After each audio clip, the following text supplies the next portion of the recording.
कर्तव्यावरून परतताना काळाचा घाला. माहूरगडजवळ होमगार्ड वाहतूक करणाऱ्या बसचा भीषण अपघात.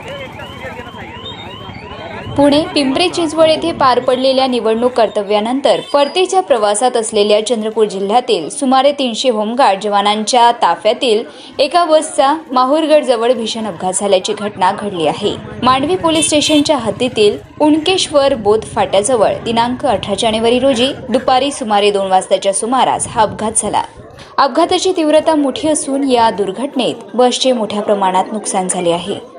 बसमध्ये मोठ्या संख्येने होमगार्ड जवान प्रवास करत असल्याने अनेक जण जखमी झाल्याची प्राथमिक माहिती समोर येत आहे. जखमींची संख्या अधिक असण्याची शक्यता वर्तवण्यात येत आहे. घटनेची माहिती मिळताच पोलीस प्रशासन, स्थानिक यंत्रणा व आपत्कालीन सेवा तत्काळ घटनास्थळी दाखल झाल्या. जखमी जवानांना तातडीने जवळच्या रुग्णालयात हलवण्याचे काम सुरू असून बचाव कार्य युद्धपातळीवर राबवण्यात येत आहे. निवडणूक कर्तव्य बजावून परतणाऱ्या होमगार्ड जवानावर अचानक ओढावलेल्या या संकटामुळे सर्वत्र हळहळ व्यक्त केली जात आहे. अपघाताचे नेमके कारण अद्याप स्पष्ट झाले नसून पोलीस प्रशासनाकडून अधिक तपास सुरू आहे.